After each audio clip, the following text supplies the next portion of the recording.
Amelie, like the movie. Madame Poulain. Yay. The French part is very difficult for me, but the English one is very easy. Gaming with a new audience. Yes, please. Applause for Amelie. 7 minutes, yes? You also have presentation? Yes, I do. So we're waiting for, yes. And 7 minutes to go. Thank you. Okay, I have a quick fact to share or a question to ask. In your opinion or in your knowledge, how much does the video game industry weighs? A lot. And do you think it weighs more than the cinema industry? How much more do you think? 3 times more. 3 times, okay. Anyone else? 20 is a lot. Okay, almost 9 times as much as the cinema industry. So, so that was my presentation. No. Thank you. Okay, so this is a very quick overview of the venue where I work in Charleroi in Belgium. As you can see, we have a very nice location next to the water, next to a river. It's really cool. We have 5 screens in total, so art house, cinema. And we also have a big restaurant and cafe, and we have a video game area. So the context is that at the beginning there was just 1 room with 1 screen. It was like the historical art house cinema in the city. And then 7 years ago, the city council bought a really big building and asked that they opened like a project call for an institution to exploit the building and come with a new kind of concept, just not cinema, but something more. And the thing was, in the cinema, we were working really good with school publics, for example. So, you know, teachers coming to see screenings with school children. And then, of course, the art house cinema audience, which is, I think, a little bit the same for all of us. It's more like 50 plus years old people, cinephiles. But there was a really big gap with teenagers, like youth, in the cinema. So what we were seeing is that kids from the age of 3 up to the age of 12, they were coming with their parents or grandparents to see movies. But after 12, so like between 12 and 25, they were just disappearing from the venue, and we didn't really know where they were going. But they were doing something else. So the idea was to propose a new kind of approach, still exploiting what we do best, which is developing critical thinking in people, helping people discover new productions, and we came with the idea to do that with video games. So it's a really good tool to develop your audience, and it's also a really good tool to deconstruct preconceived ideas, because I don't know what is your opinion on video games, but mine was, before I started working there, okay, video games, not for me, it's just a bunch of geeks in the basement playing FIFA or whatever, or GTA, or I don't know what. But actually, that's not what we propose. We are working exclusively with independent games. So it's like, you know, the equivalent of art house cinema for gaming. Which is super interesting because you see amazing productions, amazing storytelling, amazing visuals, amazing ways also to learn and to collaborate. So it has nothing to do with the, what you think about when you think about gaming and you don't really know the field.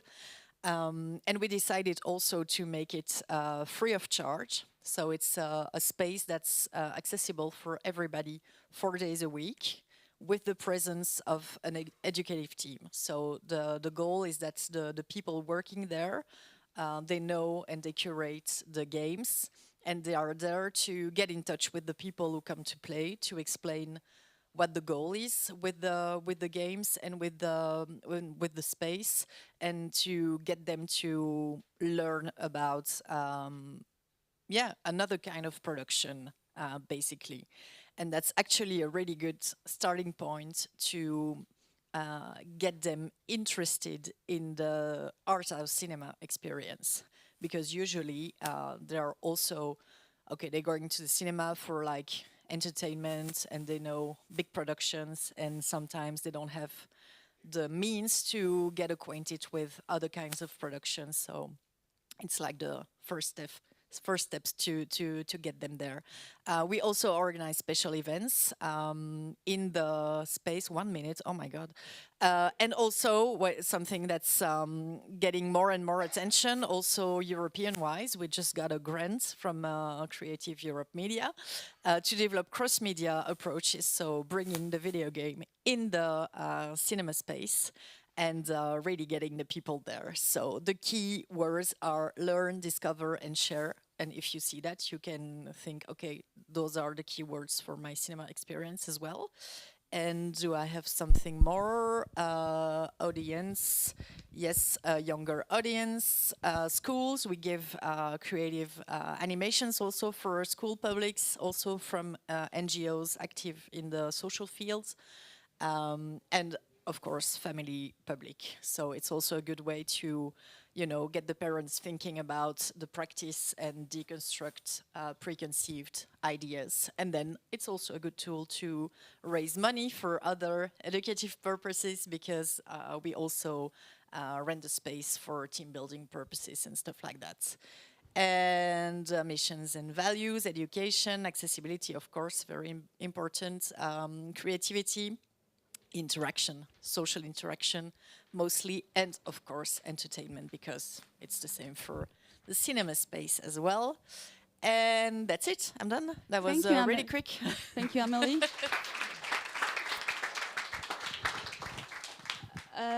I think this is the second presentation of Europa Cinemas Lab about gaming, and I was wondering, do you have any questions regarding this? Have you ever done like gaming, I don't know, that you can screen the gaming, how to call it, like championships or something like that, or people were gaming at your tournament place? Or something like that. Yeah. We're going to have the first one in June this year. Yes. Okay. Any questions? Oh. No, it's easy probably, but I just don't know how this is organized. How many people can play at one time? Like we have a bi-monthly curation of 13 games, and they are selected based on different criteria. And we always have a selection of games that can be played with like 3-4 different people at the same time. So the goal is to get people to play together as well. So you invest in a setup as well? But yes, we have a setup, so we have like PCs, just PCs. Who paid for this? We are funded. Funded. Lots of public funding for that part of the activity. Yeah. How big is the staff that you need to activate to keep this running? How many people, you mean? There are 3 full-time jobs at the moment, but they work in weekends, and it's a really intense schedule for them. People that are passionate about games and also with a social education background. So, yeah.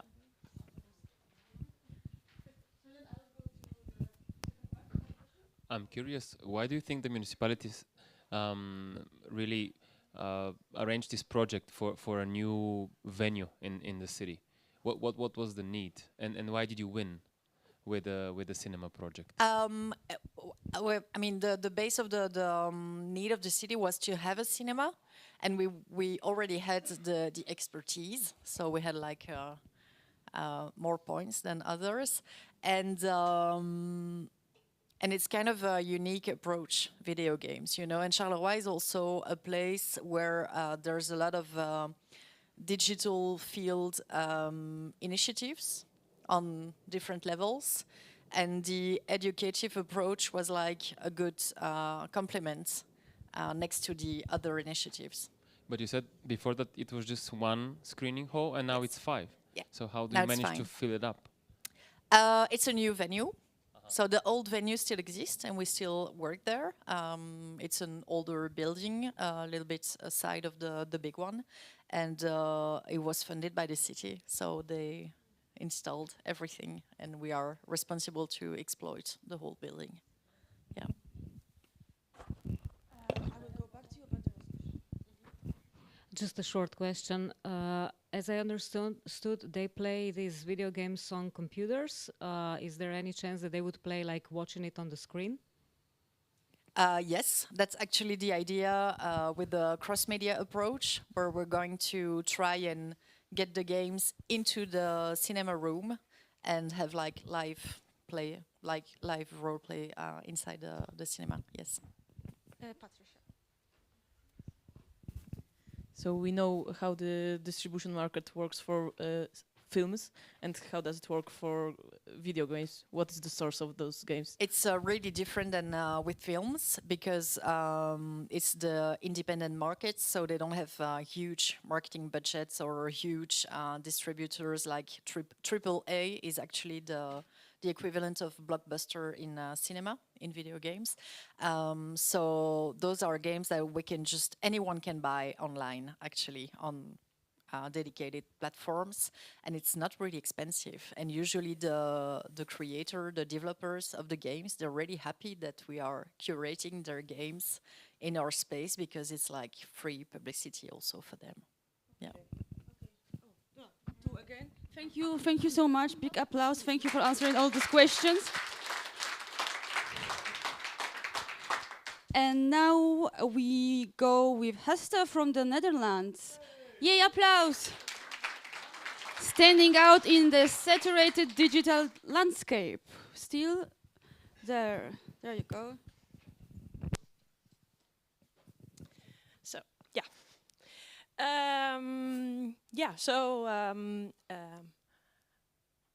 My background is mostly in leisure management, event management. So for this presentation, I've asked some input from 2 of our marketing guys at the office, and they helped me to prepare a few slides. So the subject that I will be talking about is standing out in the digital landscape. I work for Stichting Film in Friesland, which is an organization that is actually divided into 3 parts. So we have a cinema, we have an archive, and we have a festival. And for this presentation, I will be just talking about the cinema. Our cinema is located inside of a museum, and we have 3 screens, 2 rooms for 40 people and 1 room for 80 people. So most of our audience, well, doesn't necessarily look only like this, but is aged between 50 and 70 years old. Their response to our cinema is mostly this. And they love our cinema a lot, and they're usually also the people who are mostly regular visitors as well. Whereas the bit more younger audiences, response is more like this, or even a bit like this, that they don't even know about us. Well, these first 2 slides were a bit of a joke from our marketing team, because I think these 2 maybe represent how younger people perceive our organization as using word arts and not really understanding how animations work in PowerPoint. Whereas at Slieker we try to use our online presence to create a different view and try to attract a broader audience. So we noticed that at the moment there's a difference between our image and our, well, I might add, intended identity. Whereas on the left picture here, you can see some of my colleagues working very hard on some social media posts, and we try to involve them a lot. It's a very young and enthusiastic group of people who try and think of creative ways of how we can incorporate our social media. Whereas the woman on the right here, this is inside of her cinema, she's really enjoying herself. And we want to make sure that she continues to stay, to feel welcome as well. So it's more about broadening our view than necessarily only targeting a young audience. So this is the challenge actually. So capturing the new audience while retaining our, well, old audience as well, our current audience. So how do we do that? So we try to use our social media outings to inform, to entertain. It's usually a bit quirky, and we try to not take ourselves too serious on our social media. And we always try to do it as much as possible in a cinematic way. Our organization works on volunteers. They're the heart of our organization. For the cinema only, there's over 100 volunteers. We're open daily. We even have a stop on volunteers because there were too much sign-ups from volunteers. So we try to involve them in our social media as much as possible. So every time we make a video, our marketing team sends out an email, who wants to participate next week, Monday, on a new video. And we also involve our employees, as you saw on the previous slide as well. So here's one image of our vampire weekend coming up this weekend, where this is supposed to be a Twilight scene. So what are our results in doing this? So these are two of the social media posts. What we notice is there's a big growth in brand awareness amongst younger people. They notice us more, they know who we are more. There's a lot more social media engagement. So on the recent posts, we're getting more views, more likes, more comments, more shares. Also, because we use our volunteers and colleagues a lot in those videos, we notice there's a big atmosphere boost amongst the colleagues participating as well, and amongst the volunteers, and we're all in this together. And our results are not necessarily measured in the visitors for the movie that we are promoting on the social media posts, because we think that the results are mostly into the long run and creating a top-of-mind position that when someone sees us on Instagram and a few weeks later they might consider going to the cinema, they might consider visiting us. So then I will quickly go to the result, because I wanted to share some of our results, and I've chosen this result because of the recent song Europapa. Maybe you've heard it for Eurovision, and it's a bit in the style. So I hope this works. Does it start? Yeah.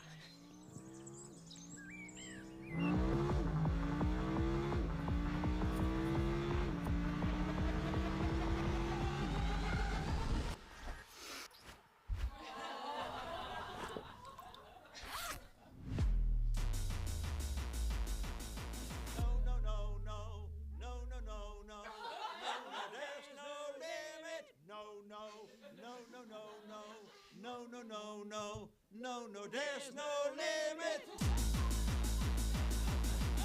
I wanna see a rainbow high in the sky. I wanna see you and me on a bird flying away. And then I hope to see your smile every night and day. Have you ever been mellow? Have you ever tried? Have you ever been happy? Just to hear a song. Zo is toch goed hoor.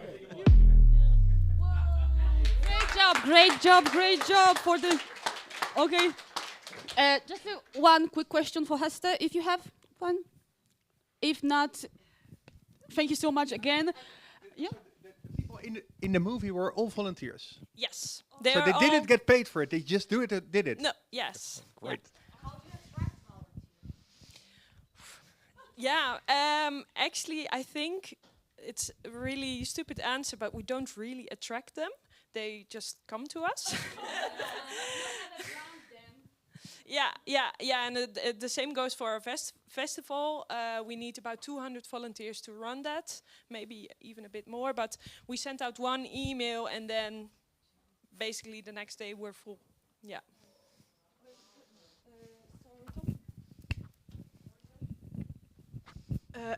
What about now on this movie? We saw that it's also, I mean, those aged 50 to 70, but amongst your volunteers, what age groups? Yeah, they're also mostly between 50 to 70.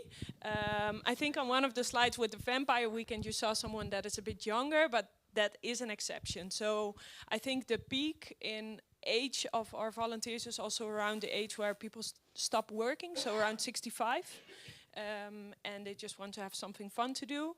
We ask our volunteers to be present 3 times a month, so that's the minimum, and they can sign up for more shifts if they want to, but they're present every month at least 3 times. And they watch films for free? Yes. Oh, that's something they gain. Thank you so much, Hester. We have to skip up. Sorry. And now, ladies and gentlemen, Züleyha from KINO Rotterdam with her presentation about the digital marketing strategies and so on and videos. Yes, videos. No pressure. Can you help me with the microphone setup? Not that I am used to do this kind of stuff. Do anything. I do everything. What the? Oh, this have to move. Which song are you going to sing, Züleyha?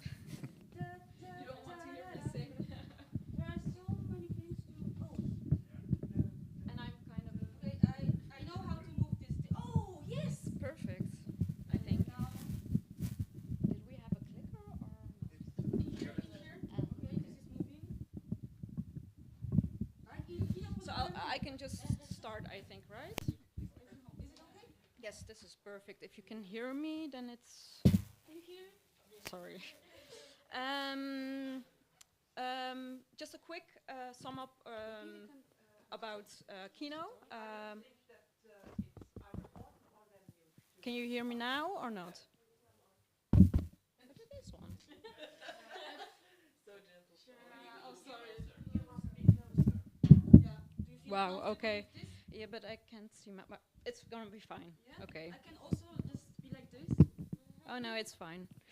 So we're a private owned cinema, which means we don't get any funding from the municipality, which is quite normal in the Netherlands, but that means that we have smaller budgets for our marketing, but I do think that we make it work.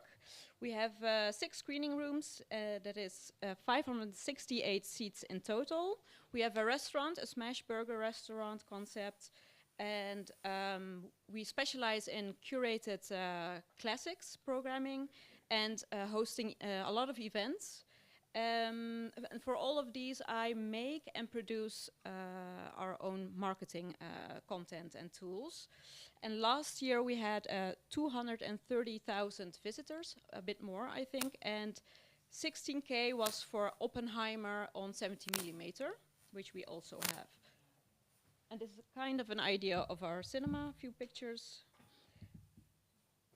So I think it's essential to stand out from the crowd, meaning the other cinemas in your city or country. And to achieve this, I think storytelling is a very big part of it all. And I will go on to show you a few examples because we work with a visual medium, so I would want to show you a lot as well. Do I press again, Alexander? Or, yeah.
military mambo.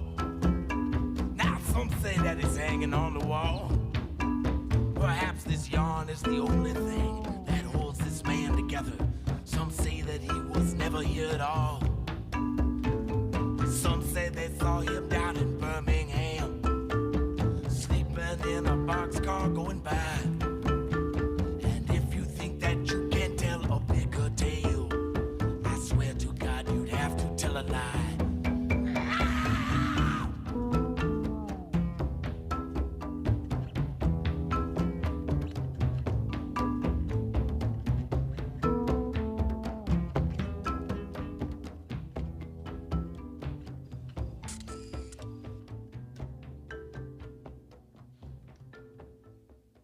So before Hoyt van Hoytema, there was Robbie Muller, which is was a Dutch cameraman, cinematographer, and this is our trailer for that program. And we've been making these trailers for all our curated specials since the opening, so for 7.5 years now.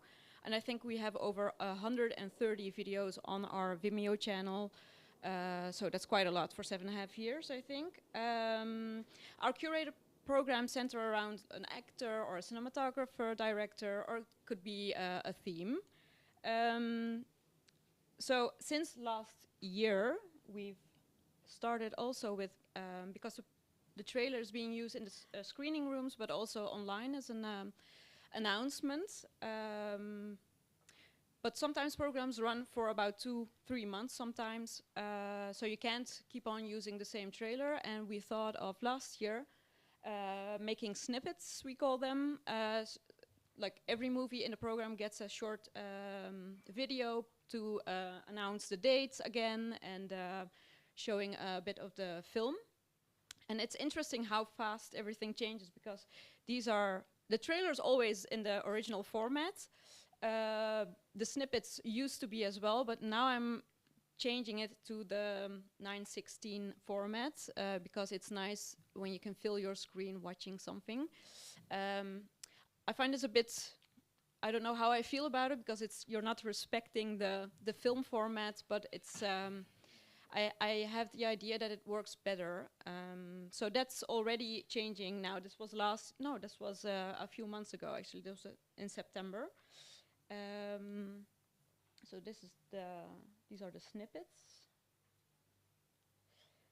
And this program is interestingly started a different way, because I was scrolling on Instagram as you do, and I found the Robbie Muller archive on Instagram with all his Polaroids, and I totally fell in love with them. And I was looking for, this is our bar area, our foyer, and we host exhibitions since the opening. I curate those also with my colleagues.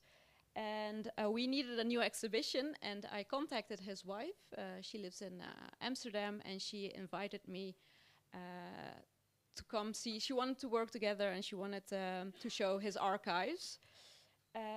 So this is the end result. I selected 5 Polaroids, and then we did. These are blow-ups, as you can see.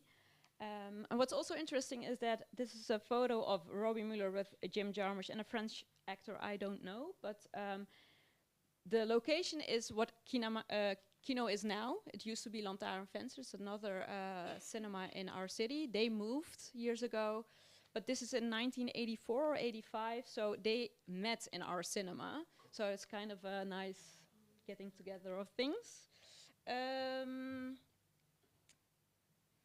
So maybe you can you start like 1 minute? That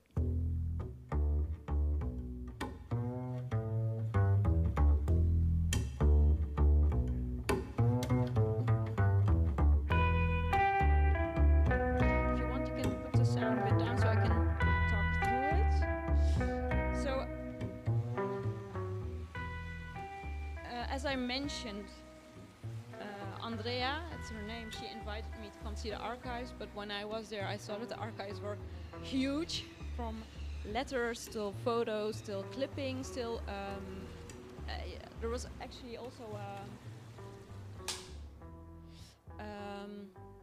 Zelf ben ik kunsthistoricus en beeldredacteur. Ik denk dat er verschillende invullingen zijn. In mijn geval is het eigenlijk like also the script, the original script of Paris, Texas, with his notes and everything. So I thought, like, we selected 5 pictures, but there is so much more to be seen. So we went back again and filmed the archives. We also went to the lab for the photos, so we filmed during these visits as well, and made a short interview with Andrea to show before the screening of the films. It's like 10 minutes. And this is all shot with an iPhone. So, I mean, I wouldn't do it with an iPhone again, I think, but it's, if you don't have money, there are things to be, you can think of things, you know? So this is a short documentary, which I always, I don't know, I love doing different things. And so this is that result. Maybe we can see, I think we're now gonna see a few of the scripts. There were even letters from Jim Jarmusch to him and from actors and stuff. So it was it's like cultural history, you know? Regisseur. En ja, en dat hoort eigenlijk allemaal een beetje bij elkaar. Dus dit is in de laatste jaren zo gegroeid. Het is so and we always ja, en alles wat erbij komt en wat op mijn pad komt. Translate or subtitle our documentaries as well, because we have a large expat following as well. So this is the short interview. And maybe you can press play for this one. It doesn't have sound. And we usually, before the screening starts, for our specials, we make, we have like a screenshot of a scene. And for this program, we came up with the moving wallpaper to screen before the film starts. And as you can see, that people who visit take pictures of them and then post them online, so I can repost them. So it starts a sort of thing, and we think it works very well. Also, if somebody does an introduction, it's not a black screen, but it's something nice to look at. So for this program, we didn't have a poster. We don't do that for all of the programs because it's costly and you need a good idea and you don't have enough time sometimes. But we had a winter with Studio Ghibli program. Next to The Boy and the Heron, we screened all of 18 of the Ghibli films. And I wasn't planning on a poster, but a few months ago when I came to work on a Monday, somebody left a drawing on my desk. There was a guy who came to see Perfect Blue, the 4K restoration of the anime film. And it was very good. So I posted it online, and he was very smart because he left his Instagram handle on it. So I looked him up and I thanked him, and he said, well, if you ever have anything for me, then let me know. And then I thought, well, we're gonna start with a Ghibli program. So I invited him over if he would be interested, and we discussed a certain fee for him. And this is the result. I posted it during, I think, Christmas break before or just around New Year to promote it. And I didn't mention it was going to be on sale as well. So you see that people reacted very well. And then I decided to make A2 format prints of it to sell for €10 each. So we could pay him and also make a bit of money for it to spend on other creative things we want to do. And I took a picture of him in front of his poster, which always works well as well. So what I also try to do on our socials is show the venue, your co-workers, and the events. Because I think to build a brand, you want to differentiate, you want to be different. I think it's important to show the space and the people who work there, and gladly they want to post from you all the time. So it's a big part of our marketing, I think.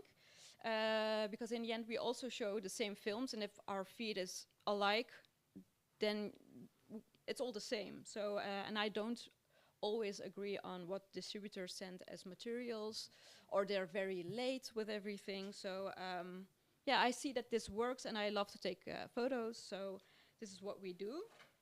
And like what makes you different? Think about that. That's for me. It's a very important thing to think about and to be different. Because when I go out to dinner or to a cafe, it's not only the food or the cocktails they have, but I also want to see the place before I go. So I think it's not different for your cinema. So this works for us, and maybe you could start the first one, and that's you can put the sound on.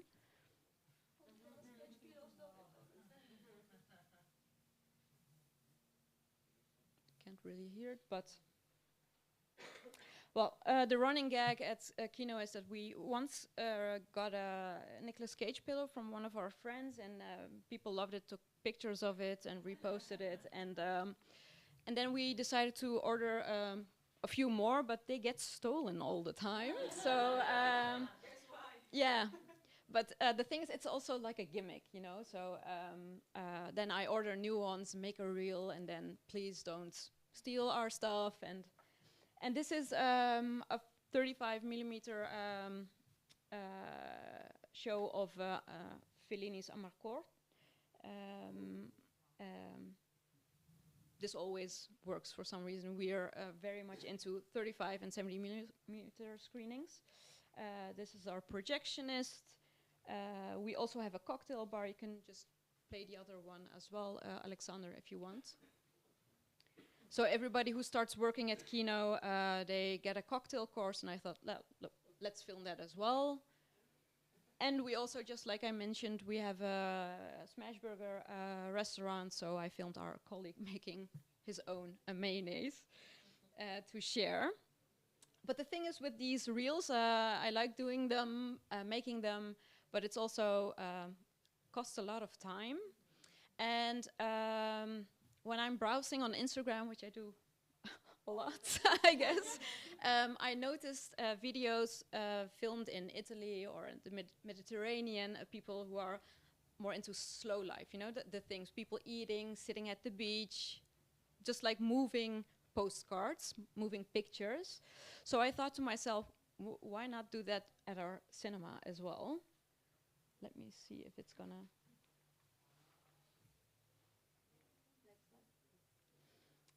Should I press?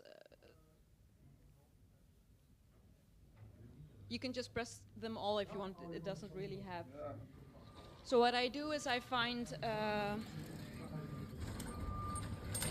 down the sound if you want. So I grab my camera when I'm working, and I once a coffee break, and then I start filming things I see in the cinema, and it's not that something big is happening, just people working, people reading, opening the cinema, people waiting, smoking a cigarette outside. I try to make different compositions, and this is a new thing we're doing, and I really see that people react well to it, so I keep on doing it. But yeah, this is the last slide, but what I want to say is also that we are here together to get inspired by what we all do, but it's also important to get inspired in your daily life. I think I go to exhibitions, I travel a lot, I try to like incorporate different things, not only what other cinemas do, and that would be my top tip, I think, to think of new creative ways and never keep on doing the same over and over again, but try to do things differently. Thank you, Züleyha. Thank you so much. We do have a time for a question, or not really? So, extremely quick Q&A if you want to ask questions. Yes, I only question maybe for all, if is here anybody who is able to be projectionist 35 millimeters film. If we are looking if you are able to use this machine. Yes, we have a projectionist who is 27, I think, and he. Yeah, because I may be the youngest. Youngest. Yeah. Okay. Questions to Züleyha? Yes. First, rising. If I understand correctly, you added this short video montages.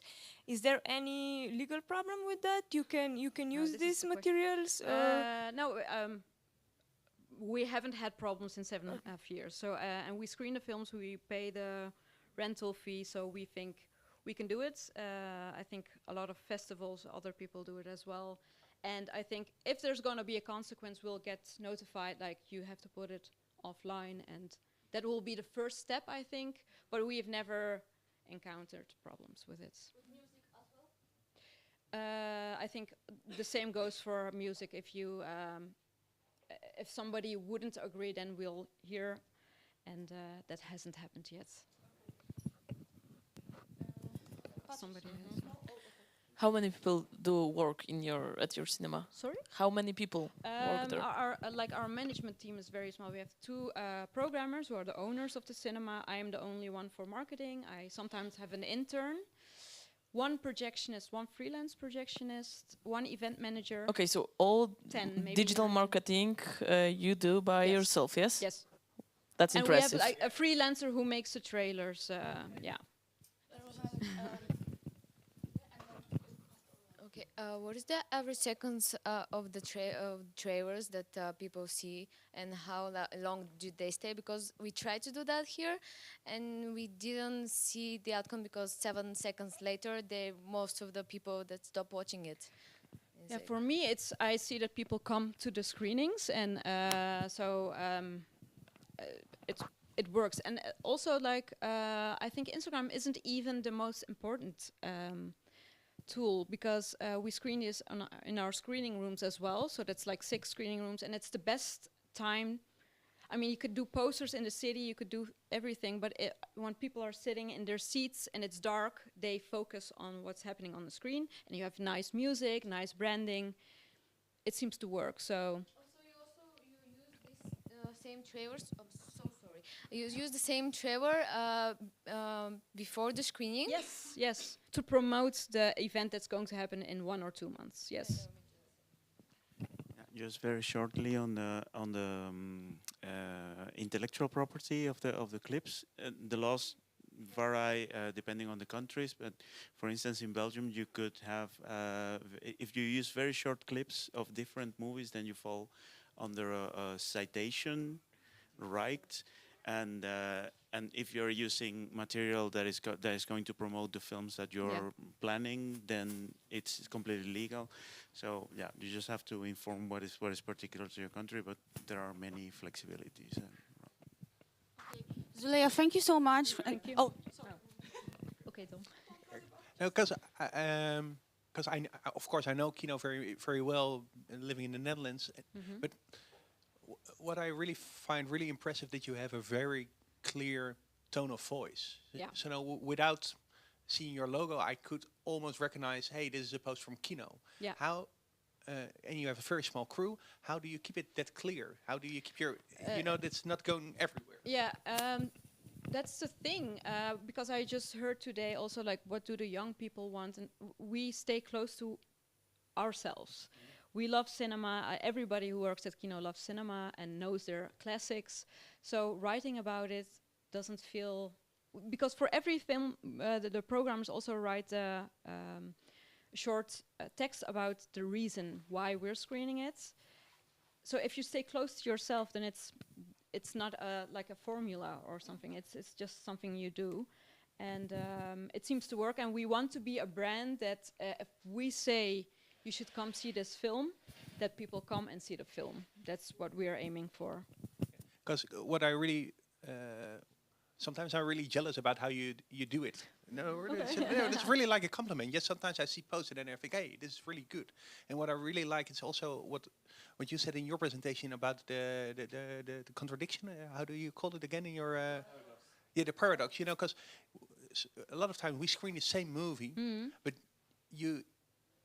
you write it like it's a KINO movie. Yeah. But it's actually, and that's always for me the thing is how can you be different in your, you know, we're all cinemas, you know, and if the light is out, you cannot see if you're in my cinema and your cinema, you know, because everything is more or less the same.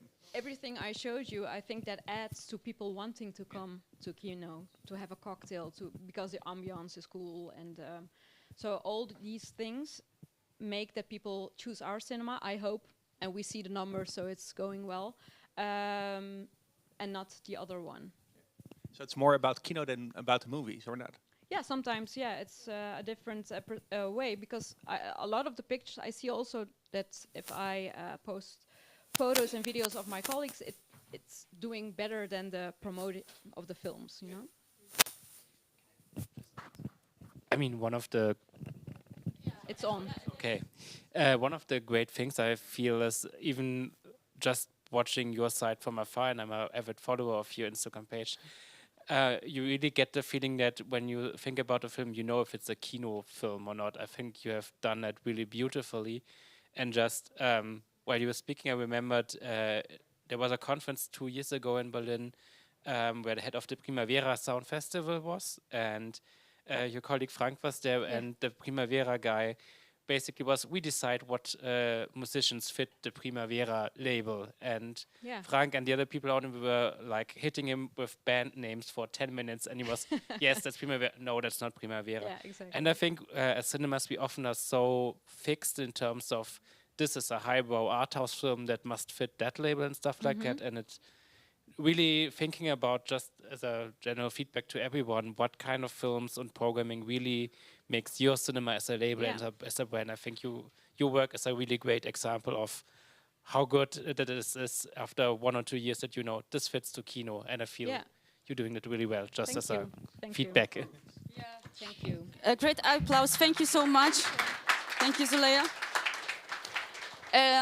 Yes, and now we have mystery open slots, and we both decided that we're gonna divide the group. Because we have 2 presentations. One, I mean, 2 speakers. One will have presentation, and the other no. And we will divide into 2 groups, and one group will stay here with me. And the other will go outside with Tom. And let's do.